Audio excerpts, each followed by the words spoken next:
दोस्तों को अस्सलाम वालेकुम। एज यूजुअल जी, आज की वीडियो का objective live question answer session है। आप तमाम दोस्तों से रिक्वेस्ट है कि आप लाइव आ जाएं और अगर कोई क्वेश्चन है तो आप वो मेरे साथ शेयर कर सकते हैं। अब मैंने आज का जो टॉपिक आपके लिए चूज़ किया हुआ है जी, कुछ लेटेस्ट अपडेट्स हैं और कुछ ऑब्वियसली आपकी जो जो टैक्सेस के कुछ टॉपिक है, मेरा जो कॉमन रूल्स हैं वो मैंने आपके साथ जो है वो शेयर करना है जी। वन बाय वन करके मैं आपके साथ शेयर करता हूँ जी। पहला जो टॉपिक मैं आपके साथ शेयर कर रहा हूँ जो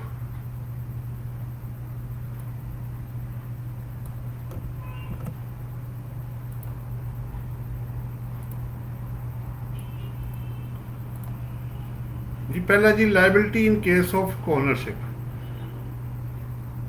नंबर वन जी,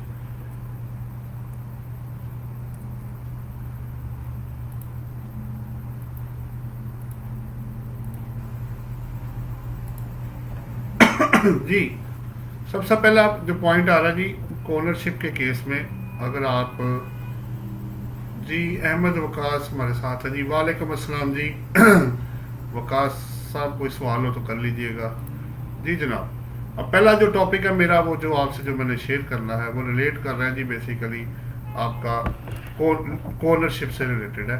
बेसिकली ये 66 जो आपका सेक्शन है वो रिलेट करता है अगर एक प्रॉपर्टी के एक से ज़्यादा ओनर हैं, जैसे इनहेरिटेंस में आ जाती है, ज्वाइंट ओनरशिप में लोग प्रॉपर्टी खरीद लेते हैं, तो उस सूरत में क्या होगा कि जो रिस्पेक्टिव शेयर होगा उसके ऊपर जो ओनर होंगे वो टैक्स जो है वो कैलकुलेट करेंगे।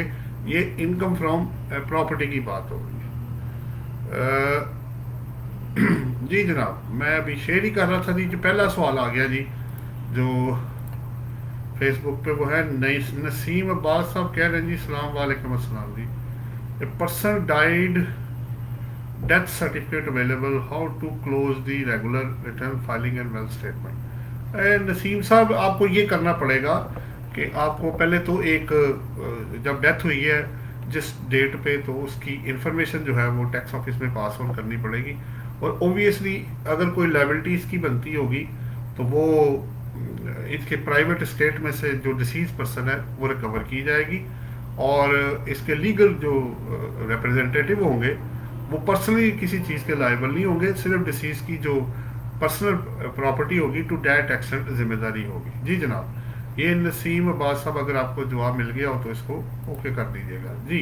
मैं पहला सेक्शन जी आपके साथ जो 66 सेक्शन है, मैं कॉमन रूल्स आपके साथ शेयर कर रहा हूँ। तो उसमें यह है कि प्रॉपर्टी अगर जॉइंट नाम पे आ रही हो, दो या दो से ज़्यादा बंदों के, तो और उसके डेफिनेट शेयर और असर्टेनेबल हो, तो उस सूरत में आप क्या करेंगे कि उस प्रॉपर्टी की जो शेयरिंग होएगी, जैसे अगर एक प्रॉपर्टी के दो मालक हैं, फर्ज कर लेते हैं, दो दो दो भाई हैं या दो पार्टनर हैं, तो उसमें क्या होगा कि जो अगर 12 लाख रुपए रेंटल है तो 6-6 लाख रुपए जो उनकी रिस्पेक्टिव आएगा, उसके मुताबिक वो उसके ऊपर जो टैक्स जो है वो कैलकुलेट करेंगे, सेपरेट ब्लॉक में या नॉर्मल टैक्स रिजीम में, जिधर भी उन्होंने जाना। नंबर वन, ये मैं टैक्स ये 2021 की बात कर रहा हूँ। अच्छा, इसके बाद क्या होगा कि वो अपने रिस्पेक्टिव शेयर्स पे जो टैक्स बनता होगा, या उनकी कोई और इनकम होगी, अगर वो नॉर्मल टैक्स रिजीम में जाना चाहते हैं तो उसमें ऐड करके उस पर टैक्स लगाया जाएगा। जी जनाब, ये आपका पहला जो टॉपिक है जी, मैं इसकी बात कर रहा हूँ। लेकिन ये वाला जो प्रिंसिपल है, मीन वाले एक और सवाल है, मैं इसे क्लोज कर लूँ फिर आगे चलता हूँ। इसमें एक और बड़ी इंपॉर्टेंट जो चीज़ है वो ये है कि ये प्रिंसिपल बिजनेस इनकम पे अप्लाई नहीं होगा। यानी बिजनेस में अगर दो या दो से ज़्यादा ओनर होंगे तो अपने जो रिस्पेक्टिव टैक्स होगा वो खुद उसको जो बिजनेस होगा एज ए पार्टनरशिप के तौर पे जमा करवाएगा। जी जनाब, नसीम अब्बास साहब अगर ओके हो गया हो तो अच्छा। उन्होंने कहा जी, very thanks sir, but any procedure available in law to handle this issue through IRS online. देखिए, आप उसका लेटर फॉरवर्ड कर सकते हैं अगर ऑनलाइन में ऐसी कोई फैसिलिटी अवेलेबल हो, वरना आप उसका लेटर जो है वो फॉरवर्ड करें कमिश्नर इनर रेवेन्यू को, ताकि उसका वो नोटिस ले और डेथ सर्टिफिकेट साथ लगाएं और चीज़ों को क्लियर करें ताकि उसको अल्टीमेटली NOC इशू हो सके। जी नसीम अब्बास साहब, अगर आपको समझ आ गया हो, ये आवाज़ आपको क्लियर है तो इसको ओके कर दें जी। चौधरी अमानुल्लाह हमारे साथ है, वो कह रहे हैं, sir please I am lawyer, guide me, what is difference between CBT tax and 236 के फाइनेंस एक्ट। चौधरी साहब बात ये हो रही है, कैपिटल वैल्यू जो टैक्स है वो अलग पे होता है, वो उसकी कॉस्ट का हिस्सा बन जाता है जो आप पे करेंगे।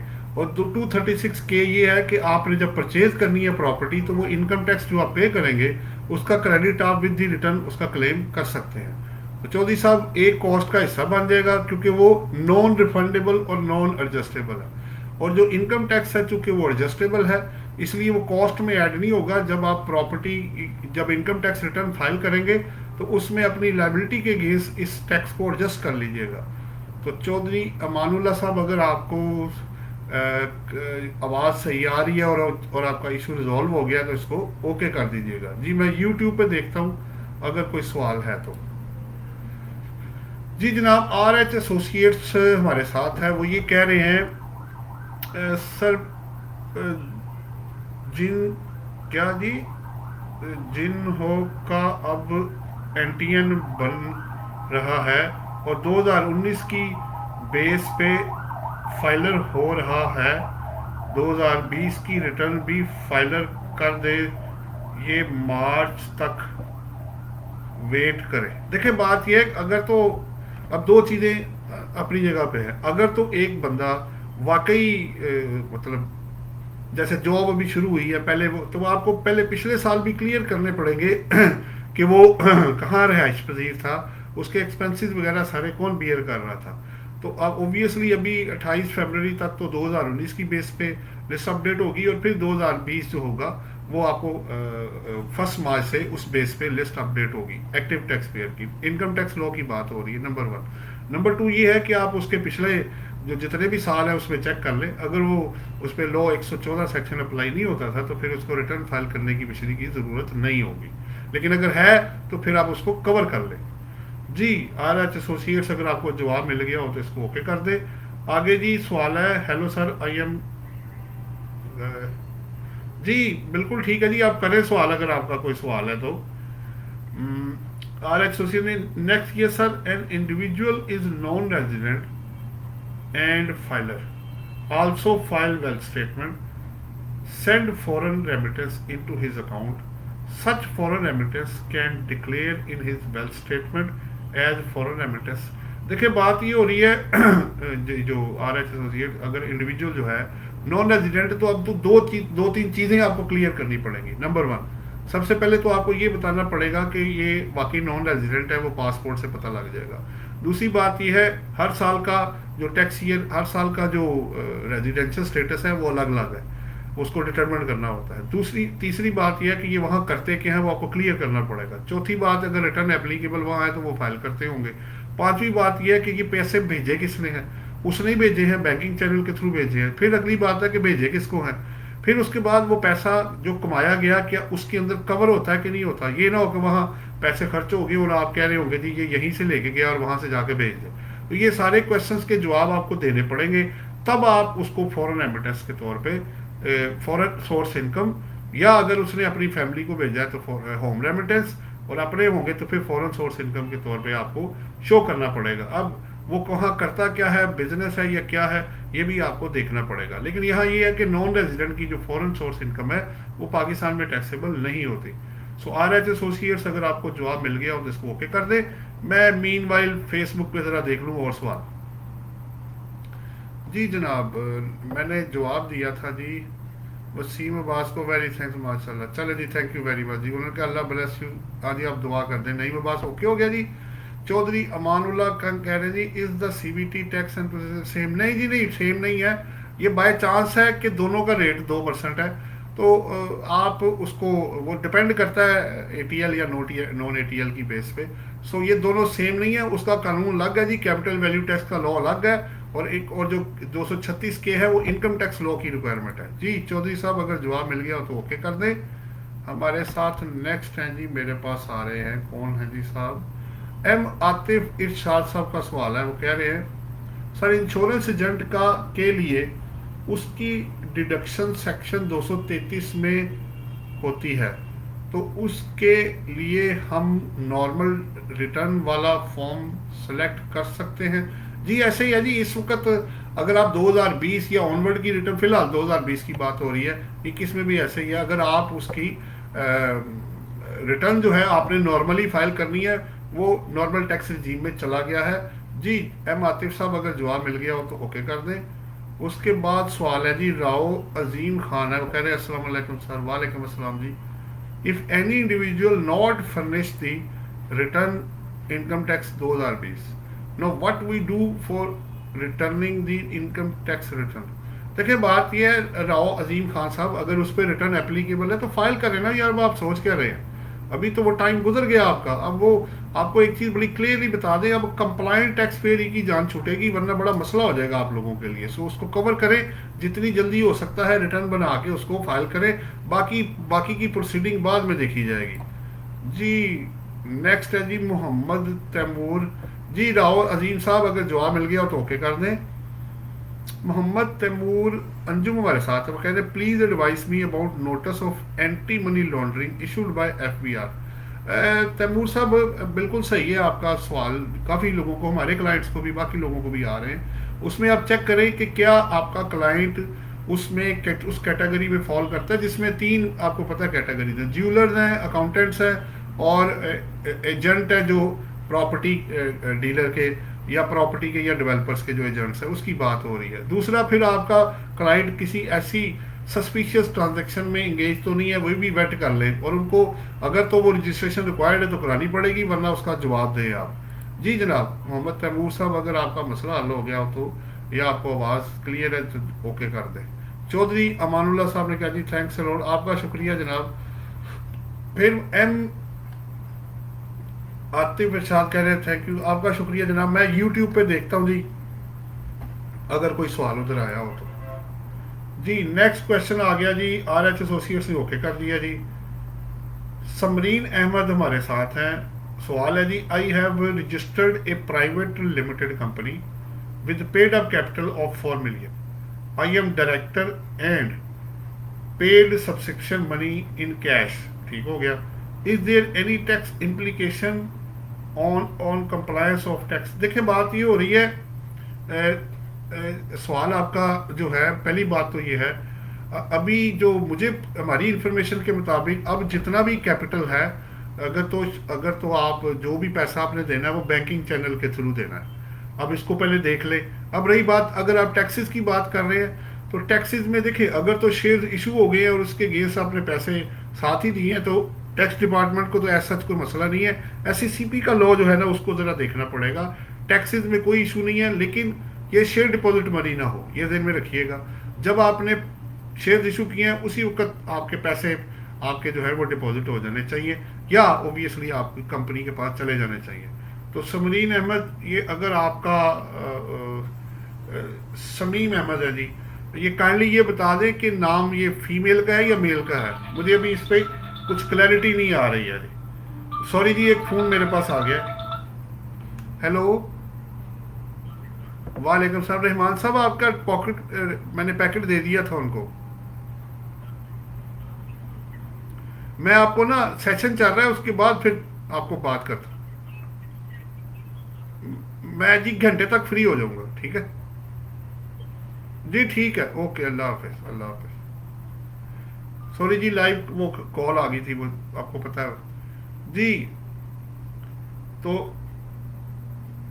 शमीम अहमद साहब, अब क्योंकि ये मेल और फीमेल दोनों का नाम होता है, मुझे पता नहीं है। बहरहाल आप देख लें, अगर आपको आसानी है तो मुझे आपको कंपनी, वो कह रहे हैं जी, the company is registered on 5 June 2020, whether I am required to file the tax return for 2020। देखिए जी, बात ये हो रही है, आपको मैं एक चीज़ बताता चलूँ। अगर आपने कंपनी बना ली है, जो सिंगल मेंबर कंपनी है या प्राइवेट लिमिटेड कंपनी है, आपने बनाई है 5 जून 2020 को, तो आपको बिल्कुल ऐसे यदि आपको रिटर्न फाइल करना लाजमी है, क्योंकि कंपनी चाहे प्राइवेट हो, पब्लिक हो, लिस्टेड हो, अनलिस्टेड हो, जब बन गई, इनकॉर्पोरेशन सर्टिफिकेट मिल गया, तो आपको रिटर्न फाइल करना लाजमी है जी, क्योंकि वरना फिर इस पर पेनल्टी और प्रोसिक्यूशन। अब मैं आपको एक बड़ा क्लियरली सब लोगों को, एक अपने कान, आंखें और दिमाग खुले रखिएगा। अब अगर आपने कंप्लायंस ना की तो रिटर्न की मिनिमम पेनल्टी 40,000 रुपीज़ है, और अगर वेल्थ स्टेटमेंट एप्लीकेबल हो गई तो वो 1 लाख रुपए की पेनल्टी है। अब इस मामले में टैक्स डिपार्टमेंट बहुत अभी तो लिवरेज वो दे रहे हैं, लेकिन वो उन्होंने बड़ा क्लियरली एक अक्रॉस द बोर्ड उन्होंने मैसेज भेजा है कि भाई लोगों को कहें कि अपनी कंप्लायंस कर लें, उसमें जान छूटने के चांसेस ज़्यादा होंगे। जी जनाब, जीशान हुसैन सवाल कर रहे हैं, what is the way of calculation of average rate regarding employment termination benefit under section 12E chargeable tax, kindly explain in detail. देखिए इसमें जीशान हुसैन साहब कोई रॉकेट साइंस नहीं है जो आपको समझना है। देखिए लास्ट 3 इयर्स की जो रिटर्न के साथ आप लोगों ने, अच्छा चले, उन्होंने मुझे क्लियर कर दिया जी, चले ये भी हो गया। अच्छा जी, आपका शुक्रिया जी शमीम अहमद साहब, आपने इसको ओके कर दिया। अच्छा चले, ये भी ठीक हो गया, थैंक यू वेरी मच जी, आपने इससे मुझे क्लियर कर दिया कि आपकी मुलाकात मुझसे हो चुकी है। चले अच्छा जी, आगे मैं जा रहा हूँ जी। अब जीशान अहमद साहब का जो सवाल है उसमें बड़ा क्लियर है। देखें लास्ट 3 इयर्स की जो नॉर्मल रिटर्न, जो भी रिटर्न आपने फाइल की है उसकी टैक्स लायबिलिटी को ऊपर रखें नॉर्मल टैक्स रिजीम में, और जो टैक्सेबल इनकम है उसको नीचे रखें, तो एवरेज रेट आपके पास एक आ जाएगा। फर्ज करें आपने पिछले 3 सालों में तीनों सालों को जमा करके आपने 3 लाख टैक्स दिया है और वो बनता है फर्ज करें 30 लाख के ऊपर टैक्सेबल इनकम पे, तो 10% आपका एवरेज रेट आ जाएगा। तो मेरा ख्याल है जीशान हुसैन साहब, अगर आपको ये इशू क्लियर हो गया तो इसको ओके कर दें। मोहम्मद अमीन शेख हमारे साथ हैं, वो कह रहे हैं सर अस्सलाम वालेकुम। वालेकुम सलाम। If sender of foreign remittance as well recipient is same person, sir is it FTT और फॉरेन, अच्छा, और not as per FBR policies. देखिए हाँ जी, जीशान हुसैन साहब ने ओके कर दिया, अच्छी बात है जी। जी शेख साहब, बात ये हो रही है कि ये ज़रूरी नहीं है, अगर आपने पैसा कमाया है और आप ही भेज रहे हैं अपने ही अकाउंट में, तो आपकी फॉरेन सोर्स इनकम जो है वो आएगी। आपको देखना पड़ेगा कि बंदा नॉन रेजिडेंट है तो उसकी फॉरेन रेमिटेंस अगर बैंकिंग चैनल के थ्रू आएगी या जिस चैनल के थ्रू भी पाकिस्तान में आएगी तो वो पाकिस्तान में टैक्सेबल नहीं है, लेकिन आने का प्रूफ आपके पास होना चाहिए और वो बंदा नॉन रेजिडेंट होना चाहिए और वहाँ पे पैसा उसने कमाया हो। जी शेख साहब, इसको ज़रा नोट कर लें। शमीम अहमद साहब क्या कह रहे हैं जी, वो कह रहे हैं अच्छा चले, यहाँ से ओके हो गया जी। अब मैं आ रहा हूँ जी, सॉरी शमीम साहब, मैं आपको पहले ना पहचान नहीं सका क्योंकि लोग इतने ज़्यादा होते हैं कि समझ नहीं आती कि कौन है, इसलिए मैंने आपको पहचाना नहीं। अब मैंने आपको पहचान लिया, मुझे याद आ गया आपसे मुलाकात हुई थी जी। जीशान हुसैन साहब कह रहे हैं थैंक यू जी। साद उमर कह रहे हैं सर, अच्छा उनका क्वेश्चन नहीं है। अब मैं जी ज़रा फेसबुक से भी सवाल ले लूँ जी, फिर मैं इधर आता हूँ। हाँ जी, फेसबुक पे जी पहले तो हम थे, राव अजीम खान साहब का ओके हो गया, तैमूर साहब का ओके हो गया, बिलाल वारिस हमारे साथ हैं, वो कह रहे हैं अस्सलाम वालेकुम। वालेकुम सलाम। Sir can we add branch address by updating IRIS portal profile of AOP और need to visit RTO to update address. देखें बात यह है, जो प्रोफाइल अगर आपको वो अलो करते हैं तो आप उसको अपडेट कर सकते हैं, अगर उनको रिक्वायर्ड है तो फिर आपको वहाँ जाना भी पड़ेगा, अगर वेरिफिकेशन की ज़रूरत उनको पड़ गई तो। जी इसको ज़रा बिलाल वारिस साहब चेक कर लें, ये ज़रूरी नहीं कि हर केस में वहाँ जाना पड़ता है, लेकिन जहाँ बुलाते हैं वहाँ जाना भी पड़ता है। रिजवान हमीद साहब है, वो कह रहे हैं sir discuss DNFP in detail please. वो रिजवान हमीद साहब, दो बातें हैं ना जी, अभी मैंने आपके कहने से पहले ही अभी शेयर किया है। सबसे पहले आप ये चेक करें कि आपका जो क्लाइंट है वो ज्वेलर, अकाउंटेंट या जो वहाँ पे रियल एस्टेट एजेंट है, उन तीनों की प्रिस्क्राइब्ड डेफिनेशंस हैं। जैसे अकाउंटेंट्स हैं हम लोग, जो उसमें चार्टर्ड अकाउंटेंट्स और CMAs उसमें फॉल नहीं करते। देखिए सीधी बात है, जो उन्होंने लिखा हुआ है सिर्फ वही बंदा उसके अंदर आएगा, number 1।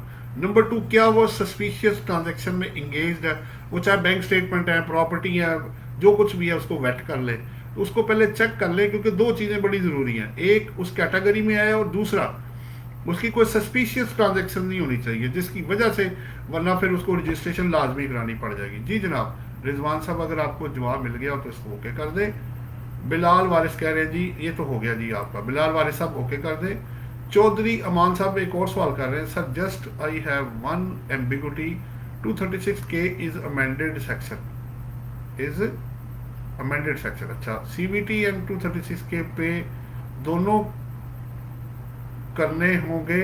If I purchase land in 2014 and notice served show but already I have paid CVT इन 2014। देखिए बात ये है, ये आपको चेक करना पड़ेगा 236K कब आया।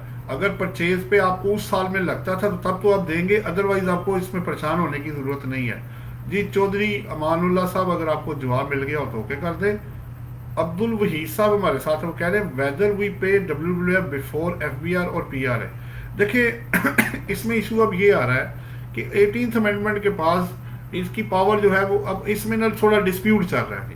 अब FBR कहता जी आपने हमें देना है, जिसमें हम टैक्सेस के एडजस्टमेंट लेते रहे, लेकिन 18th अमेंडमेंट के बाद इसकी पावर जो है वो सूबों के पास है। अब ये PRA कहता जी आप हमें दें रिटर्न की बेस पे। बहरहाल किसी एक को तो लाजमी आपको पे करना पड़ेगा। हमारे मुताबिक तो ज्यूरिसडिक्शन जी सूबे के पास है, तो वो प्रोविंस को आप पे कर दें, लेकिन अभी तक वो जो बोर्ड है उसकी भी कुछ चीज़ें आ रही हैं इसके अंदर, तो उस दोनों को आप किसी में भी एक्ट करने से पहले लीगल एडवाइस आप ज़रूर ले लीजिएगा। जी जनाब, रिजवान हमीद साहब है, वो कह रहे हैं sir individual send foreign remittance into own account, after that transfer to his brother account, what is tax implication for brother, such amount is foreign remittance और गिफ्ट। देखिए बात ये हो रही है कि अगर तो उसने अपना ही पैसा भेजा है, पहले तो देखिए भेजा किसने है, जिसने भेजा है वो वहाँ क्या क्या, अभी मैंने 5-6 सवाल आपसे किए हैं, क्या वो नॉन रेजिडेंट है, वहाँ करता क्या है, वहाँ पैसे कमा के भेजे गए हैं, वहाँ रिटर्न्स वगैरह फाइल्ड हैं, टैक्स पेड हुआ है। तो वैसे अगर नॉन रेजिडेंट है तो उसकी फॉरेन सोर्स इनकम, मैं आपको बताता चलूँ कि नॉन रेजिडेंट की डेफिनेशन थोड़ी चेंज हो गई हुई है, उसको भी ज़रा देखें। उसके बगैर आप इसको शो मत करें वरना गड़बड़ हो जाएगी। तो बेहतर यह है कि आप लीगल ओपिनियन भी इस केस में अपने डॉक्यूमेंट्स प्रेजेंट करके तो फिर लीजिएगा, फिर उस पर एक्ट कर दीजिएगा जी। फिलहाल वारिस ओके हो गया जी। अब्दुल वहीद कह रहे हैं जी limit of foreign remittance in current year.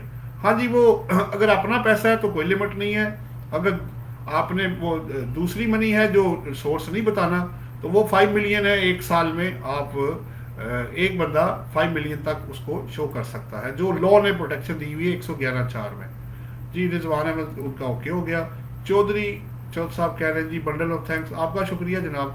Fayaz Ahmad साहब एक सवाल कर रहे हैं, sir if a person registered on 1 जुलाई 2020, ठीक हो गया, the return 2020 will be applicable or not to become filer. If a person registered in 1st July 2020, the return 2020 will be applicable or not to become filer. Fayaz Ahmad साहब उसका legal status check करें, अगर वो individual है तो obviously अगर उस पर लॉ एप्लीकेबल था 114 सेक्शन, फिर तो पिछली रिटर्न फाइल करनी पड़ेगी। अगर उस पर अप्लाई नहीं होती तो देखें, रजिस्टर्ड लेट या आज होने का मतलब ये नहीं है कि पिछली रिटर्न आपकी सारी गायब हो जाएगी या आपसे पूछा नहीं जाएगा। तो ये मिसकॉन्सेप्शन है, इसको ज़रा क्लियर करें। अगर वो उस पर 114 सेक्शन एप्लीकेबल था तो फिर उसको पिछली रिटर्न्स भी वो आपसे मांग सकते हैं जी जनाब। ये तो थे जी फयाज अहमद साहब, अगर जवाब मिल गया तो ओके कर दें। रिजवान साहब ने ओके कर दिया जी। इधर मैं ज़रा यूट्यूब पे चेक कर लूँ जी सवाल कुछ और जी। साद उमर हमारे साथ है, वो कह रहे हैं sir if there is 1 million share capital of a private limited company, it's audited by chartered accountant is mandatory, kindly guide।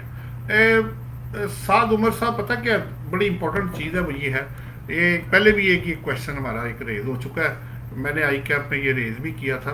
देखें, आल्दो के FCCP तो नहीं कहता कि आप उसका ऑडिट करवाएं, आप अनऑडिटेड अकाउंट से काम चला सकते हैं, लेकिन ये फैसिलिटी इनकम टैक्स लॉ में अवेलेबल नहीं है, तो आपको ऑडिट तो फिर भी कराना पड़ जाएगा। उसके बगैर आपकी रिटर्न जो है ना वो अल्टीमेटली फिर आपको शॉर्ट डॉक्यूमेंट्स का नोटिस आएगा। तो बेहतर यही है कि आप ऑडिट करवा लें साद उमर साहब, तो ज़्यादा बेहतर हो जाएगा, ताकि दोनों तरफ की रिक्वायरमेंट पूरी हो जाए जी। अगर आपको जवाब मिल गया हो तो इसको ओके कर दें।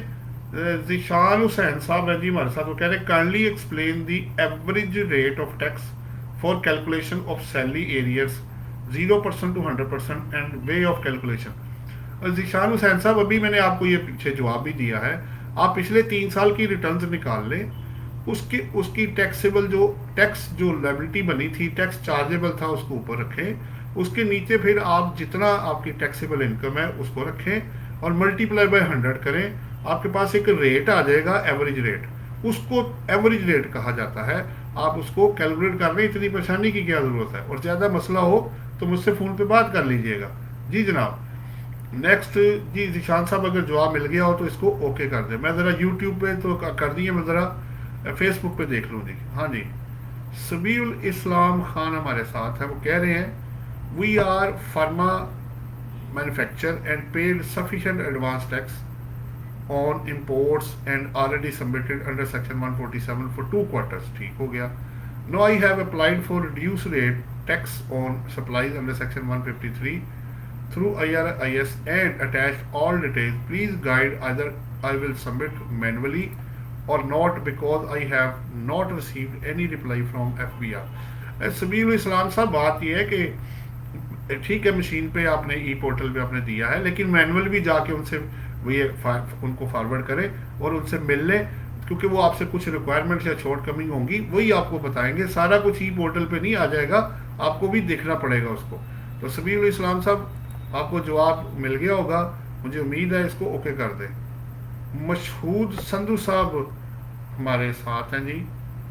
वो कह रहे हैं sir, if withholding tax on some purchases are exempt, then withholding tax on that purchases related expenses also exempt. नहीं तो इसमें अब सवाल क्या है मशहूद संधू साहब, ये तो आप खुद ही कह रहे हैं कि जी अगर एक with holding tax on purchases जो है वो एग्जेम्प्ट है, तो with holding tax on also obviously वो एग्जेम्प्ट ही है जी। आपको अगर आपकी सप्लाईज अगर एग्जेम्प्ट है, एक बात हो रही है, तो उस पर फिर विद होल्डिंग टैक्स भी एप्लीकेबल नहीं होगा, ये भी आपको, क्योंकि वो पहले ही एग्जेम्प्ट है जी। मशहूद संधू साहब, अगर जवाब मिल गया तो ओके कर दें। अब्दुल वहीद कह रहे हैं जी हाईली ऑब्लाइज, चले थैंक यू वेरी मच जी। बिलाल वारिस हमारे साथ हैं। वो कह रहे हैं sir, if there any method adopted by FBR to ascertain construction cost of a house, normally proper bills are not provided, like bricks, cement, crush or petty purchases, what cost should be added in the wealth statement। देखिए बिलाल वाले साहब, बेहतर तो यही है कि अगर आप सपोर्टिंग उसके रख लेंगे तो जितने का घर आपको पड़ा है, ज़ाहिर बात है कुछ ना कुछ रिकॉर्ड कहीं ना कहीं पक्का या जो कच्चा है वो आपको रखना पड़ेगा, तो ताकि उसकी कॉस्ट जो है वो रियल बेसिस पे उसको अकाउंट फॉर किया जा सके। बाकी पर स्क्वायर फीट का रेट है और भी चीज़ें, उनसे भी अंदाज़ा हो जाता है कि किस साल में क्या रेट जो है एवरेज वो चल रहा होगा। तो बेहतर यही है कि जितने सपोर्टिंग आप रख लेंगे उसको फाइल में क्लोज कर दीजिएगा। तो मुझे उम्मीद है बिलाल साहब आपको जवाब मिल गया होगा। अगर कोई और सवाल हो तो ज़रूर कीजिएगा। सबीउल इस्लाम साहब ने ओके कर दिया है, फयाज अहमद साहब ने भी ओके कर दिया है। मैं अब यूट्यूब पे ज़रा देख लूँ उधर कोई सवाल अगर आया हो तो। अच्छा जी, जिशान हुसैन साहब कह रहे हैं thanks sir for allowing the call. चलो ठीक हो गया जी, आप कर लीजिएगा। साद उमर ओके सर, चले ये भी हो गया जी जनाब। कोई और आपका मैं तो शेयरिंग कर ही रहा हूँ जी, अगर कोई और है मैं नेक्स्ट चलता हूँ। मैंने एक ही अभी शेयरिंग की है, उसके बाद तो मुझे मौका ही नहीं मिला, क्योंकि आप लोगों के माशाल्लाह सवाल ही आज इतने आ गए हैं कि मैं शेयरिंग। अच्छा, मैं दूसरा पॉइंट कर रहा हूँ।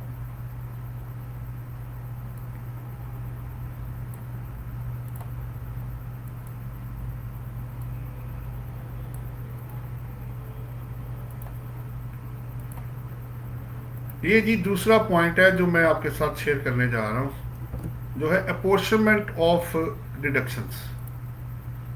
मैं इधर भी टाइप कर दूं जी। ले जी, उससे पहले एक सवाल आ गया है, मैं वो ले लेता हूँ क्योंकि आपकी इंपोर्टेंस मेरे ज़्यादा, मेरी कंट्रीब्यूशन तो बाद में भी आ जाएगी। मोहम्मद फरीद साहब हैं, कह रहे sir I am confused about which pharma raw materials are exempt from sales tax, please guide. देखिए मोहम्मद फरीद साहब, इसको आप ऐसे करें, आप ना 6 शेड्यूल पढ़ें सेल टैक्स लॉ का, और अपने आइटम्स को उसके कोड के हिसाब से, जो पाकिस्तान कस्टम्स टैरिफ का जो कोड है उसके मुताबिक उसमें चेक करें। वो आपको बताएगा कि कौन कौन सी सप्लाईज और इम्पोर्ट्स जो है वो एग्जेम्प्ट है, कौन सी फिर आपकी रिड्यूस रेट पे है, कौन सी आपकी 3rd शेड्यूल में है। सो आपको उसमें काफ़ी जो है ना वो मदद मिल जाएगी। मुझे उम्मीद है कि आपको रेफरेंस मिल गया है और आप उसमें अपनी फार्मास्यूटिकल्स की जो आइटम्स हैं उसको कोड वाइज और पर्टिकुलर्स और उसका नाम और कोड उसके मुताबिक उसको चेक कर लेंगे। जी जनाब। मोहम्मद फरीद साहब, अगर आपको जवाब मिल गया हो तो ओके कर दें। मैं ज़रा मैं शेयरिंग कर रहा था जी, अपोर्शनमेंट ऑफ डिडक्शंस की बात हो रही है। मैं यूट्यूब उधर से भी देख लूँ जी, जो फेसबुक वाले हैं। अच्छा जी, बिलाल वारिस ने ओके कर दिया जी, थैंक यू वेरी मच जी, आप हमारे साथ हैं। चौधरी जमील साहब है, वो कह रहे हैं अस्सलाम वालेकुम। वालेकुम सलाम। CNIC belong to RTO Rawalpindi, business also in Rawalpindi. अच्छा, but in NTN RTO Karachi 176 notice issues, can I challenge jurisdiction to move the case in RTO Rawalpindi. देखिए बात यह है कि अगर तो फिलहाल तो नोटिस आपको इशू हो गया है, तो बेहतर ये है कि आप उसका जवाब दें, क्योंकि अगर आपका एड्रेस उस पर पहले चेक करें क्या आ रहा है। अब ये ना हो कि वहाँ पे आप एड्रेस पहले कराची का दे चुके हैं, अब आप उसको चैलेंज करेंगे, तो पहले अपने प्रोफाइल को और पर्टिकुलर्स को ठीक कर लें। अगर वो उस पर रावलपिंडी है तो आप फिर आप चैलेंज कर सकते हैं कि जी मेरा तो सारी ज्यूरिसडिक्शन जो है बनती इधर है, और अमेंडमेंट अगर ज़रूरत है तो आप उसको करके फिर आप ये कर सकते हैं, जो मेरी पर्सनल राय है। बाकी आप चौधरी जमील साहब देख लें, मुझे उम्मीद है कि आपको इससे काफ़ी हेल्प हो जाएगी। फिर नेक्स्ट क्वेश्चन है जी, sir how much income tax on agriculture income, and it is necessary to pay provincial tax on agriculture then also pay tax in FBR। ये जनाब बड़ा सिंपल है। देखें इस वक्त वही अभी जैसे बात हो रही थी 18th अमेंडमेंट के बाद एग्री का जो कलेक्शन है, ज़ाहिर बात है वो काफ़ी देर से, वैसे लॉ तो पहले का है 2002 का या 1998 का, इस तरह करके कुछ है जब से ये आया हुआ है। एप्लीकेशन ज़रा इसकी फिर लेट की गई प्रोविंस में। तो अब बात ये हो रही है कि वो प्रोविंशियल मैटर है, वो प्रोविंस को आपने पे करना है। Once you will pay them, तो फिर आपको FBR सेक्शन 41 में इसको एग्जेम्प्ट कर देगा, और पूरा टैक्स आपने जो है वो प्रोविंस को देना है। ये आपका जवाब था जी, इसको ओके कर दें। जहीर साजिद साहब है, वो कह रहे हैं एग्जम्पशन सर्टिफिकेट फ्रॉम FBR पर क्या बेनिफिट मिल सकता है for government non profit organisations. देखें बड़ा सिंपल है। देखें पहले तो आपको अप्रूवल लेनी है नॉन प्रॉफिट ऑर्गेनाइजेशन की, उसके बाद अगर आप इनकम की एग्जम्पशन लेंगे तो ज़ाहिर बात है आपको टैक्स नहीं पड़ेगा, और इससे बड़ी बचत क्या हो सकती है कि आपको टैक्स नहीं उस पर पड़ेगा। लेकिन अगर आप नहीं लेंगे तो फिर आपको वो, अगर उस पर फिर टैक्स, फिर आपको पता है वो फिर शेयर अपना आपसे ले लेंगे, अगर प्रॉफिट या जो भी आपका स्टेटस होगा लीगल उसके मुताबिक। जी जहीर साजिद साहब अगर जवाब मिल गया हो तो ओके कर दें। नेक्स्ट क्वेश्चन है जी अब्दुल वहीद साहब, वो कह रहे हैं if date of amnesty regarding developers is extended please share your views or related SRO notification। देखिए ज़ाहिर बात है जी अब्दुल वहीद साहब, अगर एक्सटेंड हो गया तो अगर आपका जो भी क्लाइंट है या आप खुद हैं या जो भी है, आप उसको देखें, उसकी प्री कंडीशंस हैं, काफ़ी ज़्यादा प्री कंडीशंस हैं। अगर आप मेट करेंगे तो तभी आप उसका बेनिफिट जो है वो अवेल कर सकते हैं, और अदरवाइज उसमें फिर जो अगर आप नहीं फॉलो करते और इसकी प्री कंडीशन नहीं मेट करते तो फिर आपको उसमें आने की ज़रूरत नहीं है, फिर नॉर्मल जो टैक्सेशन आपकी चल रही है उसी में जाएं आप। जी अब्दुल वहीद साहब अगर आपको जवाब मिल गया हो तो इसको ओके कर दें। मीनवाइल मैं ज़रा यूट्यूब पे चेक कर लूँ जी। जी मोहम्मद आमिर शेख साहब कह रहे हैं sir in my profile the bank account is must और नॉट। देखें बात यह है शेख साहब, अगर तो बैंक है तो स्टेट कर दें, और अगर नहीं है तो फिर ज़बरदस्ती तो बैंक अकाउंट नहीं ना खोला जाता, आप खोलेंगे होगा तो तभी आप शो करेंगे। तो ये मस्ट नहीं है, अगर नहीं एप्लीकेबल तो ना शो करें, उसमें कोई ज़बरदस्ती नहीं है इसके अंदर। अगर एप्लीकेबल है, आपकी ट्रांजैक्शन ऐसी हैं कि जिन पे लॉ अप्लाई होता है, तो उसके मुताबिक बैंक अकाउंट आप खोल लें जी। अच्छा जी, मैं दूसरी शेयरिंग आपसे जो मैं कर रहा था वो पोर्शनमेंट ऑफ जो आपके डिडक्शन है उस पर मैंने आपसे थोड़ी सी बात करनी थी, फिर मैं आपके आगे आपके क्वेश्चन जो है वो ले लेता हूँ। जी शेख साहब अगर जवाब मिल गया हो तो ओके कर दें। अच्छा अब मेरी शेयरिंग ये है मेरे पार्ट पे जो मेरी हेडिंग है इसके अंदर कि आप जो अपॉर्चनमेंट ऑफ डिडक्शन, बेसिकली दो हिस्सों में पहले आप इसको करना पड़ेगा। एक डिडक्शन वो है जो स्पेसिफिक है, जैसे अगर एक चीज़ सिर्फ एक्सपोर्ट से रिलेटेड है, FTR से रिलेटेड है, वो सिर्फ FTR के अगेंस्ट वो आप माइनस कर सकते हैं, यानी उसका जब प्रॉफिट एंड लॉस अकाउंट बनेगा शेयर, तो वो जैसे एक्सपोर्ट अगर आप रीफाइनेंस ले लेते हैं तो उसका मार्कअप सिर्फ एक्सपोर्ट को जाएगा। इसी तरह अगर आप सिर्फ लोकल कर रहे हैं, लोकल पे आपने लोन लिया और वहीं इस्तेमाल किया है, वो सारा मार्कअप सिर्फ उसको जाएगा। सो जो स्पेसिफिक एक्सपेंसेस हैं वो स्पेसिफिक स्ट्रीम ऑफ इनकम में जाएंगे, और जो अपॉर्चनमेंट है वो आपने कॉमन एक्सपेंडिचर की करनी है, यानी वो एक्सपेंडिचर जिसका ये नहीं पता कि वो दोनों एक्टिविटी में से किस पे कितना खर्च हुआ, तो फिर आप उसकी पोर्शनमेंट करेंगे। और पोर्शनमेंट का बेस्ट वे यही है, वो कहते हैं अगर कोई रीजनेबल बेस नहीं है आपके पास तो आप सेल्स को बेस बना के उसकी पोर्शनमेंट कर सकते हैं। यहाँ एक इंपॉर्टेंट चीज़ है वो ये है कि अगर आप कमीशन एजेंट भी हैं और आप सेल भी कर रहे हैं, ट्रेडिंग भी कर रहे हैं, तो फिर आप सेल्स को कमीशन से नहीं मैच करेंगे, फिर ग्रॉस प्रॉफिट को कमीशन से मैच करेंगे, ताकि जो इक्वल फुटिंग पे है तब रेशो सही निकले और उसकी फिर आप अपोर्शनमेंट कर देंगे। अपोर्शनमेंट का फायदा ये होगा कि जिस स्ट्रीम ऑफ इनकम से जो आपका प्रॉफिट या लॉस आएगा वो एक्चुअली वही आएगा, और फिर आप उसके मुताबिक अपनी टैक्स लायबिलिटी को डिस्चार्ज करेंगे। ये बेसिकली अपोर्शनमेंट ऑफ एक्सपेंडिचर का मेन पर्पज है जी। जी नेक्स्ट क्वेश्चन आ गया जी, एक और कह रहे sir, if person don't pay tax on agriculture in province then he can pay tax at FBR in agriculture. देखिए ये आप दे तो सकते हैं, लेकिन बात यह है कि फिर भी प्रोविंस आपको छोड़ेगा नहीं। आपको जो लीगल एप्लीकेशन ऑफ जो लाइबिलिटी है आपकी, फिर आपको अल्टीमेटली आप रिफंड मांगने जाएंगे तो सूबे ने तो फिर भी आपसे टैक्स लेना ही है। तो बेहतर यही है कि जिसका जो ड्यू शेयर है उसको उतना पे कर दें जी। या अगर आपको क्लियर हो गया तो इसको ओके कर दें। अब्दुल वहीद साहब ने ओके कर दिया। फिर मैं यूट्यूब की तरफ देखता हूँ जी। जी जनाब, अच्छा चले, 2 पॉइंट्स मैंने आपको दिए जी। अब मैं देखता हूँ अगर इसमें कोई चीज़ रहती है तो।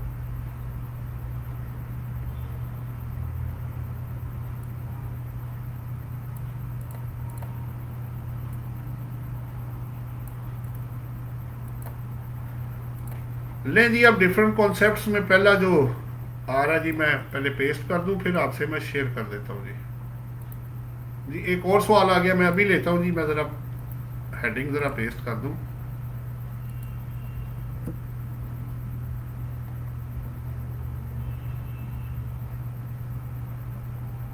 जी सवाल आया जी, यूट्यूब पे कौन साहब हैं जी, मोहम्मद फरीद साहब कह रहे हैं sir, manufacturing expenses can also be portion on the basis of unit produced. देखिए बात ये हो रही है, अगर आपके पास, मैंने पहले क्या कहा, अगर आपके पास बिल्कुल आप मैन्युफैक्चरिंग एक्सपेंसेस भी कर सकते हैं, प्रोवाइडेड कि आपके पास रीजनेबल बेस अगर हो। अगर आपकी बेस ठीक है, आप उसको यूज़ करके एक्सपेंसेस की एलोकेशन कर सकते हैं। लेकिन अगर आपके पास जैसे रेंट है तो एरिया ऑक्युपाइड है, इलेक्ट्रिसिटी है तो नंबर ऑफ यूनिट्स अगर अवेलेबल है, ठीक है, इट ऑल डिपेंड्स कि आप के पास बेस कौन सी अवेलेबल है उसको अपोर्शनमेंट करने की, ठीक है। अदरवाइज अगर नहीं कोई है तो लॉ फिर आपको सेल्स के रेफरेंस से आप सेल्स की रेशो में अपोर्शनमेंट कर सकते हैं। जी जनाब मोहम्मद फरीद साहब, आपका बिल्कुल पॉइंट वैलिड था, लेकिन सब्जेक्ट टू कुछ टर्म्स एंड कंडीशन होंगी। जी जनाब, मैं आपके साथ जो नेक्स्ट पॉइंट लाया हूँ वो मेरे पास है जी, फेयर मार्केट वैल्यू सेक्शन 68 की बात होने जा रही है जी।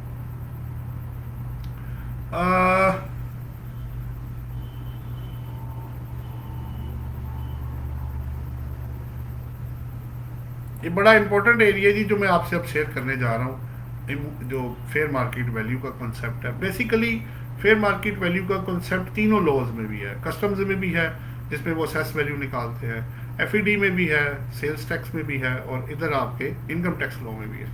बेसिकली ये क्यों इंट्रोड्यूस करवाया गया, इस वजह से कि अगर आपकी जो ट्रांजैक्शन अगर आप रियल वैल्यू पे, फेयर मार्केट वैल्यू पे शो नहीं करेंगे, तो वो आपकी ट्रांजैक्शन को फेयर मार्केट वैल्यू में कन्वर्ट कर देंगे और उस पर आपसे फिर टैक्स मांगेंगे। अब चाहे वो गुड्स है, सर्विस है, कॉन्ट्रैक्ट्स हैं, बेनिफिट्स हैं, ठीक है, जो भी आपके एसेट्स हैं, जो भी आएगा वो फेयर मार्केट वैल्यू पे आएगा, ताकि रियल ट्रांजैक्शन रिपोर्ट हो सके।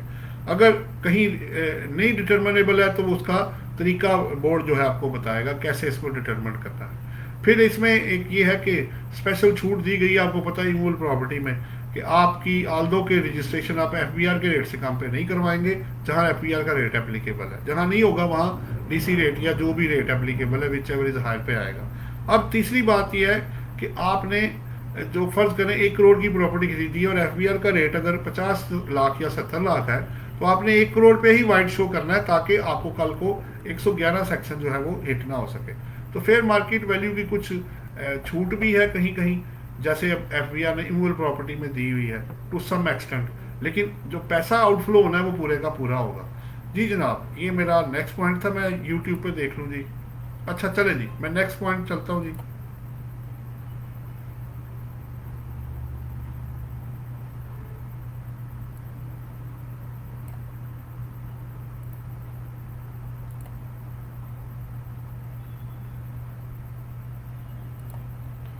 नेक्स्ट है जी पॉइंट मेरे पास, वो है रिसीट ऑफ इनकम सेक्शन 69 जी। बड़ा इंपॉर्टेंट है जी, ये भी मैं आपसे शेयर करने जा रहा हूँ जी जनाब। रिसीट ऑफ इनकम बेसिकली ये है कि अगर आपको पैसे डायरेक्टली मिल जाएं या आपके बिहाफ पे अप्लाइड हो जाएं या made available to the person, यानी वो कह रहे हैं ले लो भाई, आप जाके लेते नहीं हैं, तो तीनों केसेस में यही समझा जाएगा कि सैलरी रिसीव्ड आपको, यानी इनकम जो है वो आपको रिसीव्ड हो गई है। तो ये ज़रा सेक्शन 69 है, बड़ा इंपॉर्टेंट है, इसको ज़रा देख लीजिएगा, क्योंकि वरना फिर लोग कहते हैं जी मुझे तो पैसे नहीं मिले तो मेरी तो इनकम नहीं है ये। इसी तरह अगर आपके क्रेडिटर्स की पेमेंट जो है, अगर आप डायरेक्ट डेटर्स को डेटर्स डायरेक्टली पेमेंट क्रेडिटर्स को कर देते हैं तो यही समझा जाएगा कि पैसे आपको रिसीव हो गए हैं। ये बेसिकली जो है ना, इस पर ट्रिब्यूनल की जजमेंट्स भी हैं और भी जजमेंट्स इस पर अवेलेबल है कि कब समझा जाता है कि पैसा रिसीव हो गया है, या ओबियसली पेड वाला अलग होगा, अभी रिसीप्ट की बात हो रही है, वो अलग सेक्शन है जी। जी जनाब, कोई क्वेश्चन हो तो करें, मैं आगे चलता हूँ जी। मेरे 6-7 पॉइंट्स हैं, वो मैंने शेयर करने हैं आपके साथ।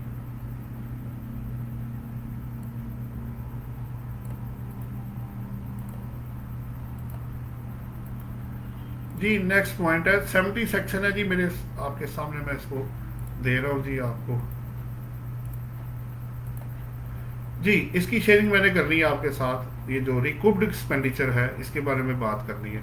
अगर आपने कोई एक्सपेंडिचर इनकम टैक्स लॉ में क्लेम किया, आपको वो अलाउ हो जाता है, बट लेटर ऑन उसके अगेंस्ट कोई रिकवरी हो जाती है पार्टली या फुली, तो जिस साल में आपकी रिकवरी होगी और पहले जो एक्सपेंडिचर आपने क्लेम किया था, अलाउ हुआ था, वो अब लेटर ऑन जिस साल में वो वापस आएगा तो वो उस साल की इनकम में जो होगा वो ऐड किया जाएगा और उस पर अकॉर्डिंगली आप टैक्स जो है वो अगर बनता होगा तो जमा करवाएंगे।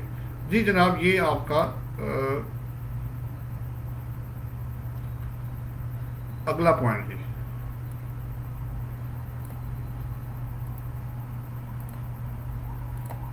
जी नेक्स्ट पॉइंट आ रहा जी आपकी तरफ, ये करेंसी कन्वर्जन है जी, बड़ा इंपॉर्टेंट सेक्शन है ये भी जी। मैं अभी पेस्ट कर दूं जी तो फिर मैं आपका सवाल ले लेता हूँ। सवाल आया जी मोहम्मद फरीद साहब की तरफ से, वो कह रहे हैं sir, if pharma manufacturing AOP having refunds more than 8 million for tax year 2020, refund application filed on IRIS but still no movement, how can we expedite this? देखिए बात ये, आप अप्लाई करें, उसका अब जो है फॉलो अप आपको करना पड़ेगा। वो आपसे ओबियसली इंफॉर्मेशन और सारी चीज़ें मांगेंगे, उसको पूरा करें, फिर वो आपको रिफंड जो भी है अल्टीमेटली वो देखेंगे कोई एरियर तो नहीं पड़ा हुआ आपकी डॉक्यूमेंटेशन चेक करने के बाद, कोई पेनल्टी, डिफॉल्ट सरचार्ज, कोई सेल टैक्स या अदर लॉज में कोई पेमेंट तो नहीं पड़ी हुई। वो चेक करने के बाद फिर आपको वो रिफंड जो है वो देंगे, क्योंकि इतनी आसानी से रिफंड का प्रोसेस जो है ना वो पूरा नहीं होता है, उसको ज़रा ज़हन में रखिएगा। खाली पोर्टल पे कर देने से पैसे नहीं मिलेंगे। जी जनाब, फरीद साहब अगर जवाब मिल गया हो तो ओके कर दें। करेंसी कन्वर्जन के बारे में बात हो रही है जी। बेसिकली 2 पॉइंट्स हैं मेन। नंबर 1, अगर तो आप पाकिस्तान में हैं तो ऑब्वियसली इंटरनेशनल करेंसी कोई भी होगी, आप उसको पाक रुपीज़ में रिपोर्ट करेंगे। नंबर 2, जिस दिन वो ट्रांजैक्शन होगी उस दिन की डेट की जो रेट होगा, मसलन अगर मैंने साल के शुरू में कुछ ट्रांजैक्शन की, कुछ मिड में की, कुछ एंड पे की, तो जिस दिन मैं ट्रांजैक्शन करूंगा रिसीट मेरे अकाउंट में आएगी या निकलेगा, तो उस दिन का जो स्टेट बैंक का रेट होगा वो प्रिवेल करेगा, ठीक है। और एंड पे जो ऑब्वियसली बचा होगा वो या ओपनिंग में से बचेगा या ड्यूरिंग द ईयर या एंड वाले में से। ये ज़रा पॉइंट नोट कीजिएगा कि वो रियल बेसिस के ऊपर वो जो ट्रांजैक्शन है वो आपने टैक्स के अंदर रिपोर्ट करनी है। ये करेंसी कन्वर्जन से रिलेटेड था। नेक्स्ट पॉइंट की तरफ चलता हूँ।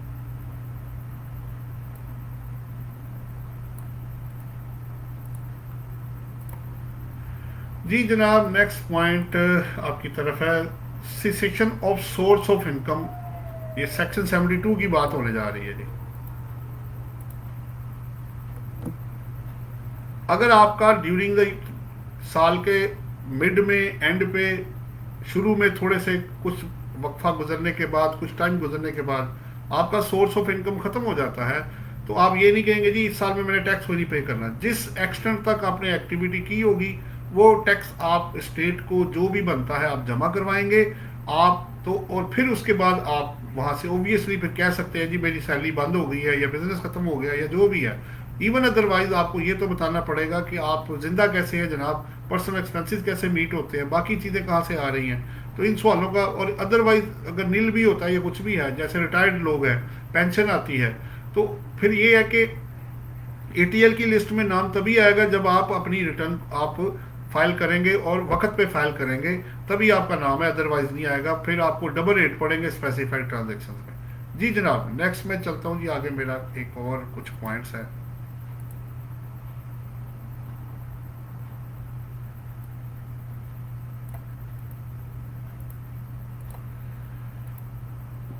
ये आ गया जी, rules to prevent double derivation and double deduction, double taxation. मैं जरा पेस्ट कर लूँ पहले। हाँ जी, 73 सेक्शन है। अगर आप अक्रूवल बेस पे फर्ज करें टैक्स पे कर देते हैं, तो जब अमाउंट रिसीव करेंगे तब आपको टैक्स उस इनकम पे नहीं लगेगा। नंबर वन, रेसिपिएंट के पॉइंट ऑफ व्यू से। इसी तरह अगर आप एक्सपेंस अक्रूवल बेस पे बुक कर लेते हैं, तो जब आप एक्चुअली पे करेंगे उस वक्त फिर आप पेबल के अगेंस्ट एडजस्ट करेंगे, वो दोबारा से आप डिडक्शन क्लेम नहीं कर सकते। इसका मतलब ये हुआ कि इस लॉ ने दोनों तरफ लिमिटेशन लगा दी, एक तरफ टैक्स डिपार्टमेंट पे भी और एक तरफ टैक्स पेयर पे भी। यानी रेवेन्यू साइड होगी तो दो दफ़ा वो नहीं टैक्स लगा सकेगा क्योंकि उन्होंने लगाना है, आप भी ऑफर ना करें। इसी तरह डिडक्शन आप माइनस करेंगे, दो दफ़ा करेंगे तो वो ज़ाहिर बात है वो उसको एक्सेप्ट नहीं करेंगे। सो दोनों तरफ लिमिटेशन है कि रेसिपिएंट और मतलब एज ए इनकम पे भी और एज ए पेमेंट पे भी दोनों तरफ लिमिटेशन है। डबल टैक्सेशन नहीं होगा, एक इनकम पे दो दफ़ा टैक्स नहीं होगा और एक डिडक्शन आप दो दफ़ा माइनस नहीं कर सकते। हाँ, अगर आप अगले साल में कर रहे हैं तो अगले साल की डिडक्शन आप एंटरटेनमेंट की, प्रिंटिंग और स्टेशनरी की कर सकते हैं। जी जनाब, मैं आगे चलता हूँ जी। ये मेरे कुछ पॉइंट्स अभी,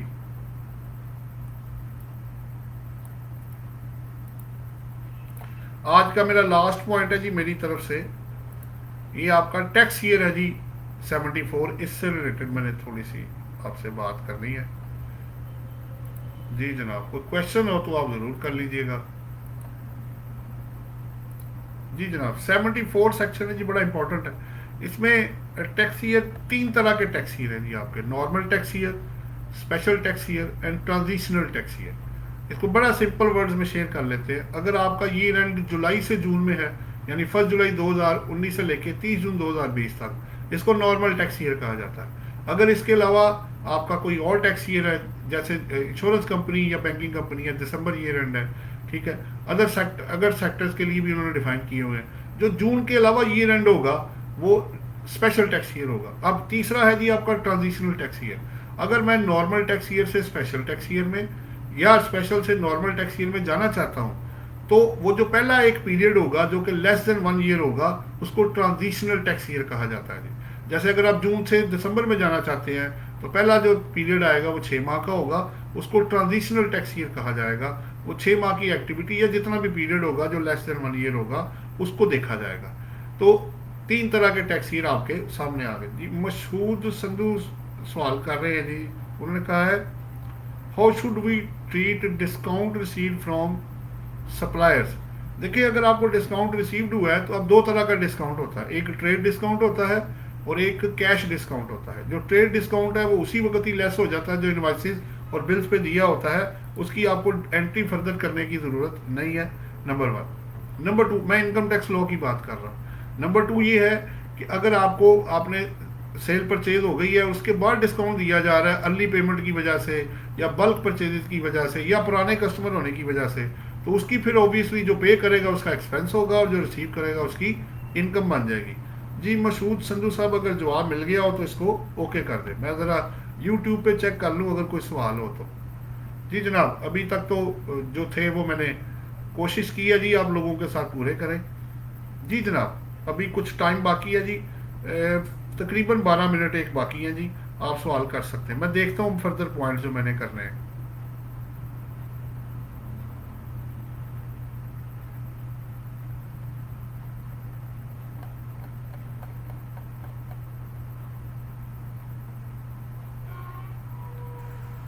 सो ये आपका 66 से लेके जनाब 74 तक जो डिफरेंट सेक्शन है जो कॉमन रूल्स के अंदर फॉल करते हैं वो मैंने आपकी तरफ फॉरवर्ड किए हैं। मुझे उम्मीद है जी आप लोगों को काफ़ी इससे फ़ायदा होगा और अपडेट होने में काफ़ी आसानी होगी। अच्छा, अब मैं जो हमने यूट्यूब पे चैनल बनाया जी, उसका मैं लिंक आपको शेयर करने जा रहा हूँ। आप तमाम दोस्तों से रिक्वेस्ट है कि उसको सब्सक्राइब कर दें और इसमें बेल आइकॉन को भी क्लिक कर दें। इस यूट्यूब चैनल पे हमने जो एजुकेशनल पर्पज़ के लिए टैक्सेस की 200 प्लस वीडियोस हम अपलोड कर चुके हैं, जो कि हमने मुख्तलिफ लोगों के साथ की थी, जिसमें आपके पंजाब यूनिवर्सिटी है जी, फिर आपका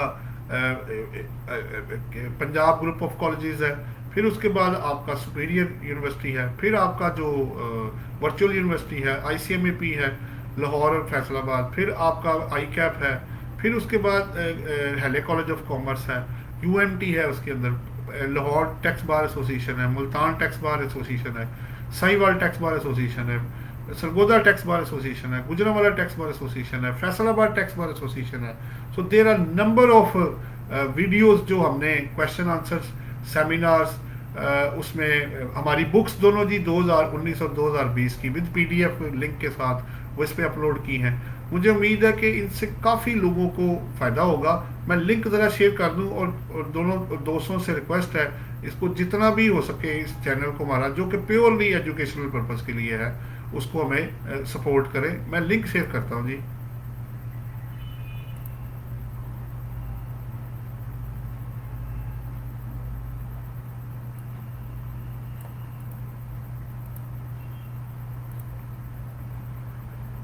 जी जनाब, ये हमारे चैनल का लिंक है जी, ये मैंने शेयर कर दिया है। इसमें कोई नेगेटिविटी नहीं है जी, कोई कमीशन नहीं है, कोई फ़ी नहीं है, कोई इसमें ऐसी कोई बात नहीं है। इसमें जितने हमारे बहन भाई हैं, जितने मेंबर हैं हमारे साथ, वो सारे इसको यूज़ कर सकते हैं जी जनाब। और प्लस इसके अंदर ये है कि हमारी बुक में जो सबसे स्पेसिफिक चीज़ है वो ये कि इसके अंदर जो न्यूमेरिकल क्वेश्चन है उसको लेटेस्ट लॉ के मुताबिक सॉल्व किया गया है, पास पेपर्स को सीए और आईसीएमएपी के। उसमें प्रैक्टिकल एग्जांपल्स हैं, उसमें एमसीक्यूज हैं विद सॉल्यूशंस हैं। उसमें कोशिश की गई है कि इसको जितना सिंपलीफाई किया जा सके जी जनाब। और प्लस इसमें इस बुक पे और सबसे बड़ी जो मेन चीज़ है कि फेस ऑफ द बुक पे मेरे डायरेक्ट नंबर गिवन है। किसी का भी कोई क्वेश्चन होता है तो हम उसको वो डायरेक्ट मेरे साथ बात कर सकता है जी जनाब। जहीर सादी साहब का एक सवाल आ गया, वो कह रहे हैं I am employee of Sindh small industrial corporation. ठीक हो गया जी। This is non profit organisation to promote handicraft items in Sindh. ठीक है। And I am looking all tax matters with FBR. ठीक हो गया, ये तो बड़ी अच्छी बात है जी जहीर साहब। May I got exemption certificate from FBR on which benefits my corporation will enjoyed. देखें जहीर सादी साहब, बात यह है अगर आपकी नॉन गवर्नमेंट ऑर्गेनाइजेशन है तो पहले आप स्टेटस चेक कर लें। आपको एनपीओ का जो 3-3 साल का अमूमन सर्टिफिकेट होता है वो मिला हुआ है। उसके बाद आप 100C का सर्टिफिकेट लेंगे तो आपको 2 बेनिफिट मिल जाएंगे। एक तो आप नॉन प्रॉफिट ऑर्गेनाइजेशन बनेंगे और फिर उसके बाद जो एग्जम्पशन होगी तो उसके ऊपर टैक्स आपको पे नहीं करना पड़ेगा। ये 2 मेन बेनिफिट्स हैं जो आप इससे उठा सकते हैं जी। जी सब अगर आपको जवाब मिल गया हो तो ओके कर दें। आगे है जी, माजिद रजी खान साहब कह रहे हैं यूट्यूब कैसे ओपन होगा, प्लीज गाइड। आप उसके लिंक पे क्लिक करेंगे तो जनाब वो ओपन हो जाएगा। आप उसको क्लिक करें, वो ओपन हो जाएगा। अगर आपको नाम ही मिले तो मैं आपको नाम दे देता हूँ जी उसका, उसमें लिखा हुआ है। आप टाइप भी कर सकते हैं यूट्यूब पे institute of taxation and finance. आप करेंगे तो ये आपके सामने जो चैनल है जी आपके सामने ये आ जाएगा, उसको सब्सक्राइब कर दें। ये तरीका है जी माजिद साहब इसको करने का जी जनाब। मुझे उम्मीद है जी काफ़ी लोगों को फ़ायदा होगा। मैं यूट्यूब पे क्वेश्चन देख लूँ जी। जी एक मोहम्मद फरीद साहब ने सवाल किया, वो कह रहे हैं sir whether annexure F in sales tax return is compulsory for retail items only. Annexure F is sale tax return is compulsory for retail items only. देखिए बात यह है अगर आप पहले तो एक एनेक्सर एच है और एक एनेक्सर एफ है, इसको ज़रा देख लें। एनेक्सर एफ जो रिलेट करता है एक स्टॉक का है और एक सेल टैक्स की रिकन्सिलेशन का है। ठीक है। एक जो एनेक्सर एच है मेरा है एक्सपोर्टर और मैन्युफैक्चरर के लिए, और जो एफ है उसको चेक करें आप वो किससे कनेक्टेड है, क्योंकि ज़बानी अभी मेरे जहन में नहीं है।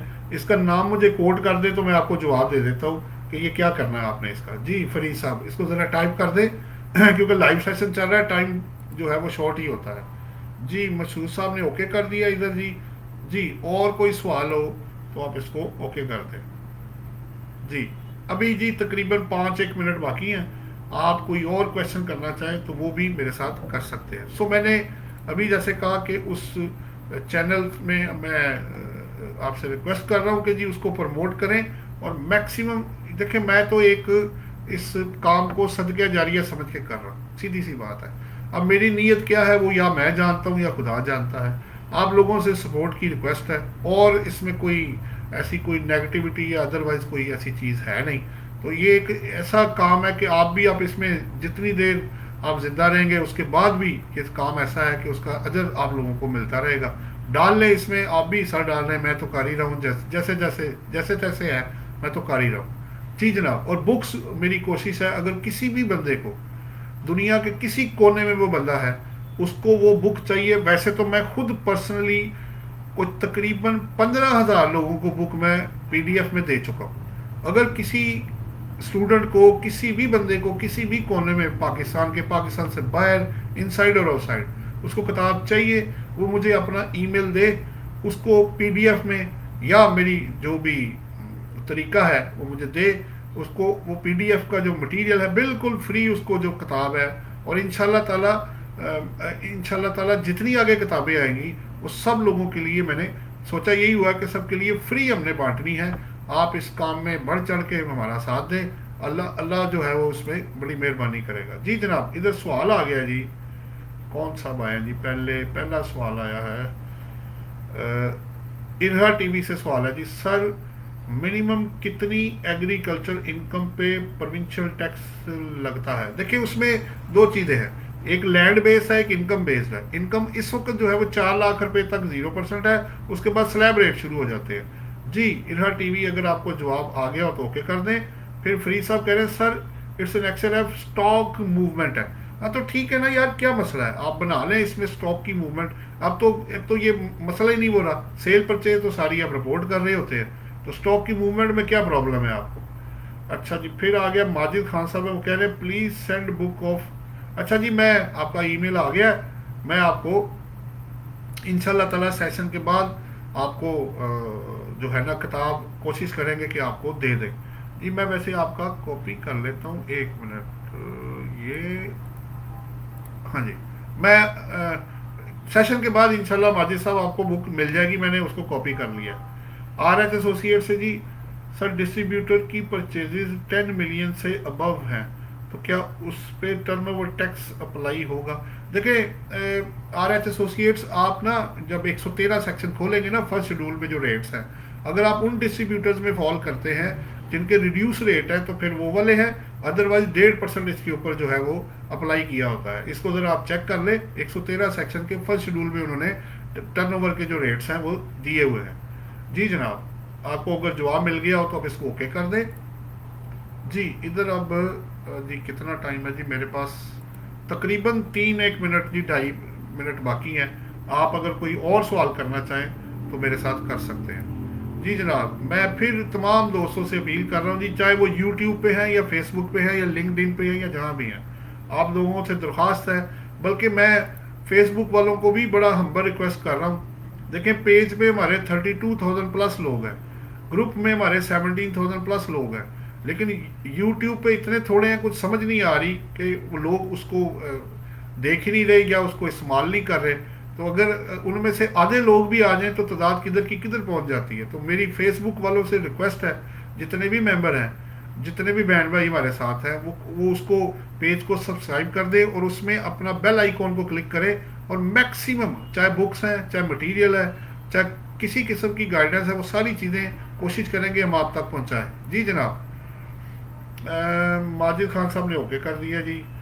अब इब्रार इसाक साहब कह रहे हैं is the new filer will be filer after March 2020। देखें, अभी 28 फरवरी तक तो 2019 की बेस पे होगा। अगर आपने वक्त पे रिटर्न फाइल की तो 2020 के बेस पे जो 1 मार्च को अपडेशन होगी वो भी ऑटोमेटिक ऑब्वियसली उसके अंदर चला जाएगा। ये इब्रार इसाक साहब आपके सवाल का जवाब है। जी जनाब, अब टाइम पूरा है जी, बिल्कुल जो है क्लोज है। तो 1 घंटे की हम कोशिश करते होते हैं कि आप लोगों के साथ सेशन करें, और इस पर जो लिंक होता है वो भी हम पहले सेंड कर देते हैं। मुझे उम्मीद है जी आप लोग इससे काफ़ी फ़ायदा उठा रहे होंगे और बाकी लोगों तक भी ये चीज़ पहुंचाएंगे।